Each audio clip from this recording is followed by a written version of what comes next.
కులగణన పేరుతో కాంగ్రెస్ విభజన రాజకీయాలు చేస్తోందన్నారు ప్రధాని మోదీ. మహారాష్ట్ర ఎన్నికలు శివాజీ భక్తులకు, ఔరంగజేబ్ అనుచరులకు మధ్య పోరన్నారు. జార్ఖండ్లో బీజేపీ గెలిస్తే చొరబాటుదారులను తరిమేస్తామని చెప్పారు. ఆక్రమణకు గురైన భూములను తిరిగి గిరిజనులకు ఇప్పిస్తామన్నారు. జేఎంఎం కాంగ్రెస్ సర్కార్ ప్రజల సంపదలను లూటీ చేస్తోందన్నారు బీజేపీ లీడర్స్. మహారాష్ట్ర అసెంబ్లీ ఎన్నికలు శివాజీ భక్తులకు, ఔరంగజేబ్ అనుచరులకు మధ్య పోరన్నారు ప్రధాని మోదీ. కాంగ్రెస్ పార్టీకి విభజన రాజకీయాలు కొత్తేమీ కాదన్నారు. దీనిలో భాగంగానే కులగణన తెచ్చారన్నారు. మహారాష్ట్రలోని ఛత్రపతి సంభాజీ నగర్లో ఎన్నికల ప్రచారంలో పాల్గొన్న ప్రధాని గతంలో కాంగ్రెస్ నేతలు రిజర్వేషన్లకు వ్యతిరేకంగా మాట్లాడారని చెప్పారు. 10 ఏళ్లుగా అధికారం లేకపోవడంతోనే రిజర్వేషన్ల అంశం తెరపైకి తెచ్చారన్నారు మోదీ. जिन्हें उनके हत्यारे में अपना मसीहा दिखता है, ये लोग महाराष्ट्र और मराठी स्वाभिमान के खिलाफ खड़े हैं कि नहीं खड़े हैं? ये लोग हमारी पहचान के खिलाफ है या नहीं है? महाराष्ट्र क्या कभी भी ऐसे लोगों को स्वीकार करेगा क्या? महाराष्ट्र को विकसित भारत के विजन का नेतृत्व करना है. ప్రధాని నరేంద్ర మోదీకి మరో అరుదైన గౌరవం దక్కింది. కామన్వెల్త్ ఆఫ్ డొమినికా ఆ దేశ అత్యున్నత జాతీయ అవార్డు ప్రకటించింది. ఈ మేరకు డొమినికా ఒక ప్రకటన రిలీజ్ చేసింది. కోవిడ్ టైంలో భారత్ అందించిన సాయానికి గుర్తుగా పురస్కారం ప్రకటించినట్లుగా తెలిపింది. ఇరు దేశాల సంబంధాల బలోపేతానికి మోదీ కృషి చేశారని చెప్పింది. గయానాలో జరిగే ఇండియా కరికోమ్ సదస్సులో అవార్డును అందజేయనున్నట్లు తెలిపింది డొమినికా.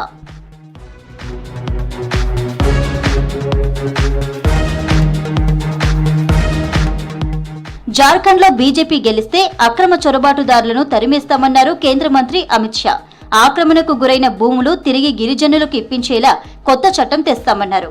జార్ఖండ్లో ఎన్నికల ప్రచారంలో పాల్గొన్న షా జేఎంఎం కాంగ్రెస్ సర్కార్ ప్రజల సంపదను దోచుకుందన్నారు. బీజేపీ పాలనలో జార్ఖండ్కు నక్సలిజం నుంచి విముక్తి లభించిందన్నారు. మళ్లీ బీజేపీ గెలిస్తేనే రాష్ట్రం ప్రగతి పదంలో పయనిస్తుందన్నారు అమిత్ షా. एक घुसपैठ रोकनी चाहिए या नहीं रोकनी चाहिए? अरे जोर से बोलो, रोकनी चाहिए या नहीं रोकनी चाहिए?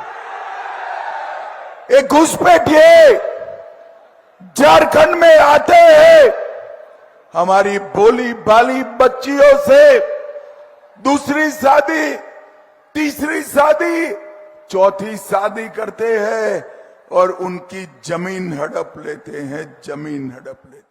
జార్ఖండ్లో అక్రమ వలసదారులకు మేలు చేసేలా కాంగ్రెస్ మేనిఫెస్టో ఉందన్నారు కేంద్ర మంత్రి శివరాజ్ సింగ్ చౌహాన్.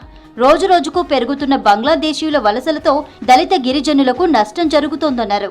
కాంగ్రెస్ జేఎంఎం విధానాలు మొదటి నుంచి చొరబాటుదారులకు అనుకూలంగా ఉన్నాయన్నారు శివరాజ్ సింగ్ చౌహాన్.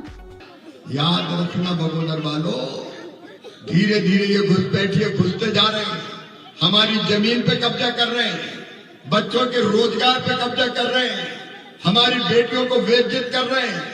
और यही गति रही तो एक दिन वो आएगा कि तुम कम रह जाओगे और घुसपैठिए ज्यादा हो जाएंगे. तब सोचो तुम्हारा क्या होगा. వక్ఫ్ బోర్డులో పారదర్శకత, జవాబుదారీతనం తేవడమే ఎన్డీఏ సర్కార్ లక్ష్యమన్నారు కేంద్ర మంత్రి కిరణ్ రిజిజు.